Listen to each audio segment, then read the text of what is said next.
আসসালামু আলাইকুম। পাঠ করছি প্রণয়ের নব্য সূচনা। লিখনীতে ঈশা ঈশা চৌধুরী। গল্প পাঠে আমি রেজওয়ানা খান নদী। পর্ব ১২। কানাডার রাজধানী ওটাও শহরটি তার সৌন্দর্য, পরিচ্ছন্নতা ও কর্মব্যস্ত জীবনের জন্য পরিচিত। আধুনিক স্থাপত্য, প্রশস্ত সড়ক আর ছন্দময় নগর জীবনের ভিড়ে প্রতিদিন অসংখ্য মানুষের স্বপ্নের পথ চলা গড়ে ওঠে এই শহরে। সেই ব্যস্ত শহরের একটি প্রতিষ্ঠানে ম্যানেজার পদে কর্মরত রাফি। প্রায় ২ বছর ধরে সে নিষ্ঠার সঙ্গে কাজ করে যাচ্ছে। কাজের চাপ, দায়িত্ব আর সময়ের সীমাবদ্ধতার কারণে দেশে ফেরা হয়ে ওঠেনি বললেই চলে। পরিবার-পরিজনের সঙ্গে দেখা করার ইচ্ছা বহুদিন ধরেই বুকের ভেতর জমেছিল। তাই এবার সে অনেক ভেবেচিন্তে সবকিছু গুছিয়ে ছুটির জন্য আবেদনে এসেছে। বর্তমানে সে তার বসের কেবিনে দাঁড়িয়ে আছে। কেবিন জুড়ে থমথমে এক নীরবতা। বড় কাচের জানালা দিয়ে বিকেলের আলো ভেতরে এসে পড়েছে। দেয়ালে টানানো ঘড়ি টিকটিক করে শব্দ স্পষ্ট শোনা যাচ্ছে। রাফি অজান্তেই নিজের ২ হাতের আঙ্গুল নাড়াচাড়া করছিল। তার ভেতর অস্থিরতাটা বরাবর সেই ছোট অঙ্গভঙ্গির মাধ্যমে প্রকাশ পাচ্ছিল। চোখের দৃষ্টি কখনো ডেস্কের উপর ছড়িয়ে থাকা ফাইলগুলোর দিকে যাচ্ছে, কখনো আবার সামনে বসে থাকা মানুষটির দিকে। তার সব কাগজপত্রে চোখ বুলিয়ে যাচ্ছেন। মুখে কোনো অভিব্যক্তি নেই। সে নির্লিপ্ত চেহারা দেখে রাফির বুকের ভেতর ধুকপুকানি আরো বেড়ে গেল। ২ বছর ধরে কাজ করতে করতে সে খুব ভালো করেই বুঝে গেছে এই মানুষটাকে দেখে তার মনের ভাব বোঝা প্রায় অসম্ভব।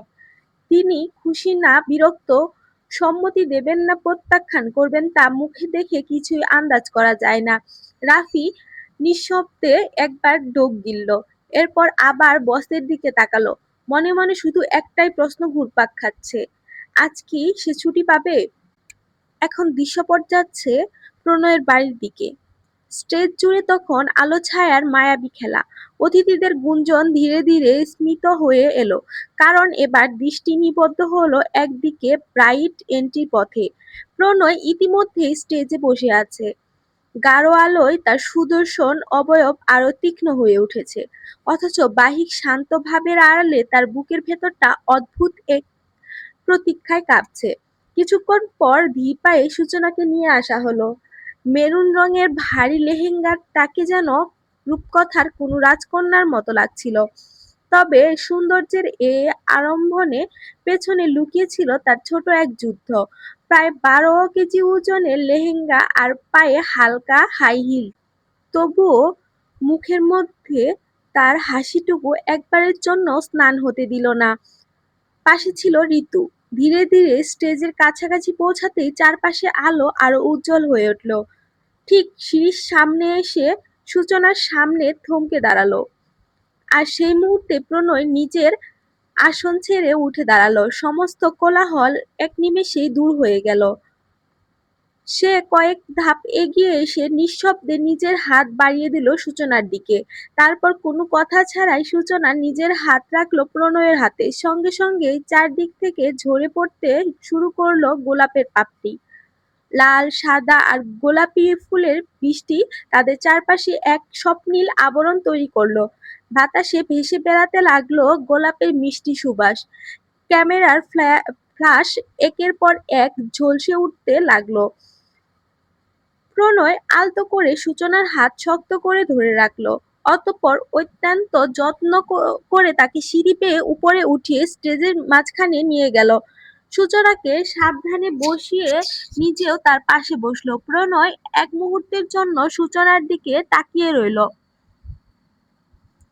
চারপাশে সমস্ত কোলাহল, আলো আর মানুষের ভিড় মুহূর্তেই তাদের দৃষ্টি থেকে মুছে গেল। চোখের সামনে শুধু সূচনাই রয়ে গেল।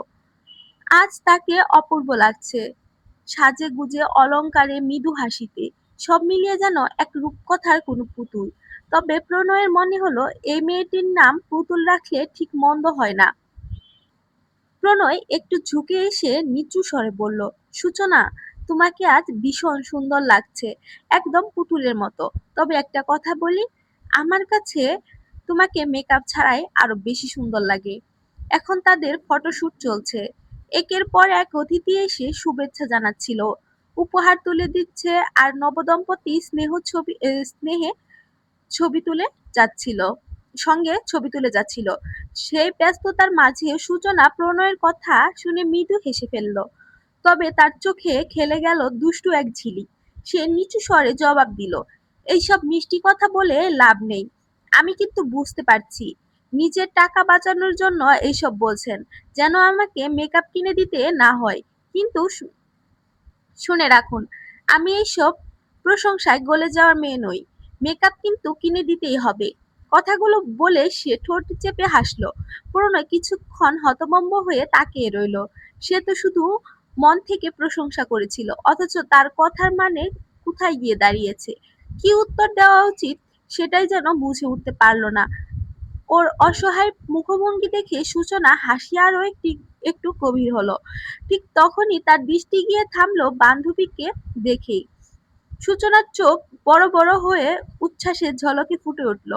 বিয়ের সময় প্রীতি আসতে পারেনি বলেই সে তার উপর কম রাগ করেনি।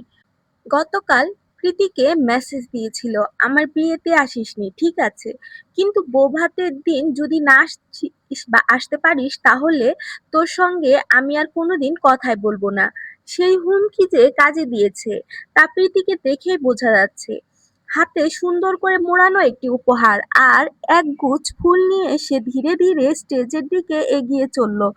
চারপাশের ভিড় ঠেলে যখন সে একবারে সূচনার কাছে এসে পৌঁছালো, সূচনা আর নিজেকে সামলাতে পারল না। আনন্দে ছুটে গিয়ে প্রীতিকে জড়িয়ে ধরল। এদিকে প্রণয়ও ভদ্রতা রক্ষা করে উঠে দাঁড়িয়েছে। সূচনার গাল হালকা লাল হয়ে উঠল। লাজুক চোখে একবার প্রণয়ের দিকে তাকিয়ে আবার প্রীতির দিকে তাকিয়ে ফিরে সে নরম কণ্ঠে বলল, প্রীতি, উনি আমার হাজবেন্ড আর তোর জিজু। কথাটা বলার সময় প্রীতির কণ্ঠে লাজুকতা স্পষ্ট ছিল। প্রীতি প্রণয়ের হাতে সাথে হালকা করে কথা বলল, সূচনার কাছে গিয়ে দাঁড়ালো। অতঃপর প্রীতি না চাইতেও একটু হেসে ফেলল। অতঃপর কোনো রকমে হাসিটা চেপে রেখে বলল, তুই তো দেখছি প্রণয় স্যারকে উনি উনি বলে ডাকতে শুরু করে দিয়েছিস। প্রীতি চোখে মুখে তখন দুষ্টু হাসি খেলে রয়েছে। সূচনা ভ্রুকুচকে তার দিকে তাকালো, দেখলো মেয়েটা এখনো হাসছে। অবাক হয়ে সে আস্তে করে বলল, আস্তে কথা বল, আর এত হাসিস কেন? এবার প্রীতি এবার প্রীতি আর নিজেকে সামলাতে পারল না। হালকা হেসে বলল, কিছু না রে, আমি শুধু ভাবছি এই সেই সূচনা যে কিছুদিন আগেও আমাকে বলেছিল আমি প্রণয় স্যারের ক্লাস কোনোদিন করব না, আর এখন সেই প্রণয় স্যার কে উনি বলে ডাকছেন, আবার আমাকে বলছে এটা নাকি আমার জিজু লাগে। কথাটা শুনে সূচনা একটু রাগ দেখিয়ে বলল, ধুর, আজে বাজে কথা বলিস না। প্রীতি সঙ্গে সঙ্গে প্রতিবাদ করলো, আজে বাজে কথা কোথায় বলছি, আমি তো সত্যিই বলছি। তোর মুখে এই উনি ডাকটা শুনে আমার খুব অদ্ভুত লাগছে জানিস। কথাটা বললেই ও আবার হেসে উঠল। প্রীতির অবিরাম হাসি দেখে সূচনা বিরক্ত গলায় বলল, এত হাসার কি আছে? প্রীতি এবার আরেকটু কাছে ঝুঁকে ফিসফিস করে বলল, হাসির কারণ তুই সব সময় প্রণয় স্যারকে প্রণয়ের বাচ্চা বলে ডাকিস, অথচ আর কিছুদিন পর তুই নিজে প্রণয়ের বাচ্চার মা হয়ে যাবি। ভাবতেই আমার হাসি পাচ্ছে। কথাটা শুনে সূচনার চোখ বিস্ময়ে বড় হয়ে গেল। সে আতঙ্কিত দৃষ্টিতে একবার প্রণয়ের দিকে তাকালো। সৌভাগ্যবশত প্রণয় তখন একটু দূরে দাঁড়িয়ে একজন অতিথির সাথে কথাবার্তায় ব্যস্ত ছিল। সূচনা মনে মনে স্বস্তির নিঃশ্বাস ফেলল। ইস, এই প্রীতিটাও না মুখে যা আসে তাই বলে দেয়। কথাটা যদি প্রণয় স্যার শুনে ফেলতো তাহলে তো ওর লজ্জায় মাটিতে মিশে যেতে হতো। ভাবনাটা মাথায় আসতে সে প্রীতির দিকে কটমট করে তাকিয়ে নিচু গলায় বলল, আরে সেমরি, ধীরে ধীরে কথা বল, আমার বৌভাতের দিনই ডিভোর্স করাবি নাকি? কথাটা বলেই সে চারপাশে একবার তাকালো, কেউ শুনেছে কিনা নিশ্চিত হওয়ার জন্য। ঠিক তখনই প্রণয়ের বন্ধুদের একটি দল এসে উপস্থিত হলো। তাদের মধ্যে প্রণয়ের সবচেয়ে কাছের 3 বন্ধু ছিল। বিয়ের দিন সূচনার জ্ঞান হারিয়ে ফেলার জন্য কারোর সাথে তেমন পরিচয় হওয়ার সুযোগ হয়নি। তাই ওদের এগিয়ে আসতে দেখেই প্রীতি হালকা সরে গিয়ে সূচনার পেছনে গিয়ে দাঁড়ালো। প্রণয় সেই মুহূর্তে অদৃশ্য কোনো অধিকারে সূচনার এক হাত নিজের হাতের মুঠোয় নিয়ে নিল। তিন বন্ধুর মধ্যে রাজি প্রথম এগিয়ে এসে হাসি মুখে বলল, আরে ভাবি, কেমন আছেন? আপনার সঙ্গে তো এখনো ঠিকমতো আলাপ হয়ে উঠল না। কিছুক্ষণ আগেও সূচনা প্রীতির সঙ্গে গল্প করছিল, কিন্তু কথোপকথনের মাঝেও তার মনে যেন কোথাও হারিয়েছিল। হঠাৎ নিজের উদ্দেশ্যে প্রশ্ন ছুড়ে আসতেই সে বাস্তবে ফিরে এলো। কিছু বলার আগেই প্রণয় এর আরেক বন্ধু সোহেল মুচকি হেসে বলে উঠল, বাহ প্রণয়, ভাবি তো দেখছি খুব মিষ্টি। আমাদের বেশ পছন্দ হয়েছে। তা বলতো বন্ধু, বিবাহিত জীবনে কেমন কাটাচ্ছিস? ছাত্রী এখন স্ত্রী হয়ে গেছে, অনুভূতিটা কেমন? কথাটা বলেই সে দুষ্টুমি ভরা ভঙ্গিতে একটি চোখ টিপি দিল। প্রণয় হালকা হাসলো, অতঃপর সূচনার হাতটা আরো শক্ত করে ধরে দৃঢ় কণ্ঠে বলল, not just my wife, she is my home, Mrs Pranay Mirza. কথাগুলো বলার সময় প্রণয়ের চোখ এমন এক প্রশান্তি ছিল, যেন পৃথিবীর সবচেয়ে আপন মানুষটাকে সে কাছে পেয়েছে এবং সম্পূর্ণ হয়েছে। প্রণয়ের কথার মুহূর্তের জন্য সবাই চুপ হয়ে গেল। আবার সূচনার বুকের ভেতরে যেন কেমন এক অদ্ভুত অনুভূতির ঢেউ খেলে গেল। অতঃপর সে নিজেকে স্বাভাবিক করে সবাইকে সালাম দিল এবং সৌজন্যমূলক কথাবার্তা বলল। কিন্তু সোহেলের দুষ্টুমি থামার পাত্র নয়। সে এবার প্রীতির দিকে তাকিয়ে প্রণয়কে কনুই দিয়ে খোঁচা মেরে বলল, তা এটা কি ভাবির বোন নাকি? নিজে তো ঠিকই বিয়ে করে ফেলেছিস, বন্ধুদের কথাও একটু ভাব। প্রণয় এক মুহূর্তের জন্য বুঝতে পারল সোহেল আসলে প্রীতির কথাই বলছে, তাই গলা খাঁকিয়ে দিয়ে বলল, আরে গাধা, তোর ভাবি যেমন আমার স্ত্রী, তেমন তার স্টুডেন্টও, তেমনি আমার স্টুডেন্টও। আর এটা প্রীতি, তোর ভাবির বান্ধবী, সে আমার স্টুডেন্ট। সোহেল নির্লজ্জের মতো কাঁধ ঝাঁকালো। হ্যাঁ তো, তোর স্টুডেন্ট হতেই পারে, তাতে কি? তাতে কি আমার? নাম্বারটা ম্যানেজ করে দে।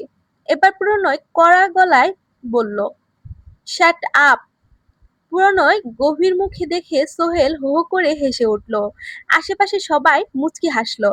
এর মধ্যেই সূচনার বাবার বাড়ির আত্মীয় স্বজন ও পরিচিত মানুষের একে একে অনুষ্ঠান স্থলে এসে উপস্থিত হতে শুরু করেছে। নাফিম শিকদারের দূর থেকে দেখা মাত্রই সূচনার বুকের ভেতরটা হঠাৎ করে কেমন যেন মোচড় দিয়ে উঠল। এতদিন পর নিজের পরিবারের মানুষগুলোকে একসঙ্গে দেখে সে ভীষণ আবেগপ্রবণ হয়ে পড়ল। নাফিম শিকদার আর এক মুহূর্ত অপেক্ষা করল না। কাছে এসে এক বাহু বাড়িয়ে নিজের মেয়েকে বুকে জড়িয়ে নিলেন। সেই পরিচিত আশ্রয়ে মুহূর্তেই সূচনার চোখ ভিজে উঠল।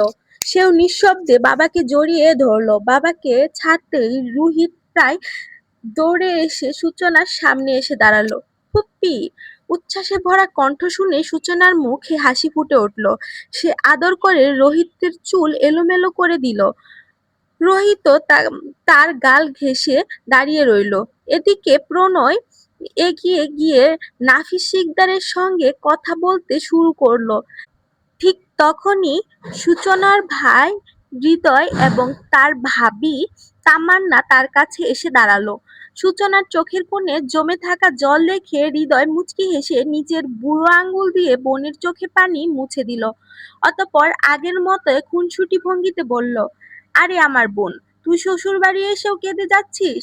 সূচনার সঙ্গে সঙ্গে ঠোঁট ফিলিয়ে অভিমানী গলায় বলল, উফ ভাইয়া, তুমি আমাকে এইসব বলা বন্ধ করবে। কতদিন পর তোমাকে দেখলাম, তাই একটু ইমোশনাল হয়ে পড়েছিলাম। আচ্ছা আচ্ছা, ঠিক আছে। আমিও তোকে অনেক মিস করেছি। ভাইয়ের কথায় সূচনার মুখ উজ্জ্বল হয়ে উঠল। হঠাৎ কিছু মনে পড়তেই সে উচ্ছ্বাসিত কণ্ঠে বলল, ভাইয়া জানো, আমি আমার শ্বশুরবাড়িতে সবাইকে আলু পরোটা বানিয়ে খাইয়েছি। হৃদয় এক সেকেন্ড সময় নিল না, সিরিয়াস ভঙ্গিতে বলল, ওটা সবাই খেতে পেরেছিল তো? কয়েক সেকেন্ডের নীরবতার পর সূচনার চোখ বড় বড় হয়ে গেল। ভাইয়া! দাঁত চেপে রাগ দেখানোর চেষ্টা করলো। তার মুখে অভিমানী ভাব দেখে হৃদয় হেসে ফেলল। তামান্না মাথা নেড়ে বলল, আরে কি শুরু করেছো? তোমার এই স্বভাবটা আর গেল না। ওকে দেখেই বোঝা যাচ্ছে আমাদের দেখে ও কতটা খুশি হয়েছে, আর তুমি এসে ওকে জ্বালানোর চেষ্টা করছো। হৃদয় এবার হেসে সূচনার এক হাত নিজের হাতে নিয়ে বলল, আচ্ছা বাবা, আর বলবো না। আমি তো তোকে আমি তো আমার বোনটার সঙ্গে একটু মজা করছিলাম। জানো কতটা মিস করেছি আমি আমার ছোট বোনটাকে। সূচনা আর কিছু বলল না, শুধু নিঃশব্দে তার ভাইয়ের দিকে তাকিয়ে রইল। অনুষ্ঠান বেশ ভালো মতোই শুরু হয়ে গেছে। সকল অতিথিদের খাওয়া দাওয়া চলছে, চলছে হাসি, আড্ডা আর গল্পগুজব। ধীরে ধীরে সময়ের সঙ্গে অনুষ্ঠানও প্রায় শেষ পর্যায়ের দিকে এগিয়ে এলো। ঠিক এমন সময় মির্জা বাড়ির সামনে এসে থামলো একটি গাড়ি। গাড়ির দরজা খুলে ধীরে ধীরে নিচে নামলো সুপ্তি। তার চোখে মুখে শান্তির ছাপ স্পষ্ট। তার চোখে মুখে ক্লান্তির ছাপ স্পষ্ট। আসলে এখানে আসার কোনো ইচ্ছাই তার ছিল না। বিভিন্ন অজুহাতে সে বারবার বিষয়টিকে এড়িয়ে যাওয়ার চেষ্টা করছিল। কিন্তু কয়েক ঘন্টা ধরে একের পর এক ফোন কল আর চাপের কাছে শেষ পর্যন্ত তাকে হার মানতেই হয়েছে। একটি দীর্ঘশ্বাস ফেলে চারপাশে একবার চোখ বুলিয়ে নিল সে।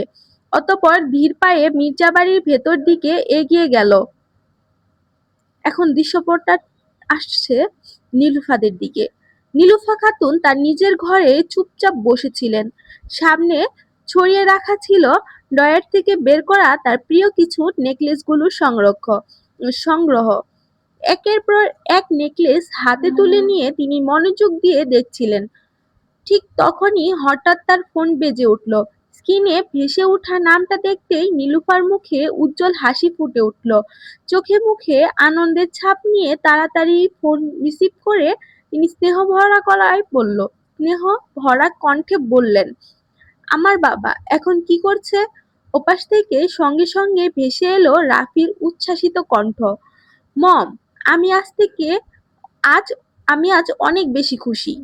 গত কয়েকদিন ধরে পরিবারের চারপাশে ঘটে যাওয়া সুখের ঘটনাগুলো নীলুফার মনকে আনন্দে ভরিয়ে রেখেছিল। তাই ছেলের কণ্ঠে এতটা উচ্ছ্বাস শুনে তিনি মৃদু হেসে বললেন, তাই নাকি? আচ্ছা, আমার বাবা কি কারণে এত খুশি হয়েছে? সেটা কি তার মাকেও কিছু একটা বলবে? রাফির কণ্ঠে উত্তেজনা যেন আরো বেড়ে গেল। মা, আমি কালই বাংলাদেশের উদ্দেশ্যে রওনা দেব। মা, ফাইনালি আমি দেশে ফিরবো।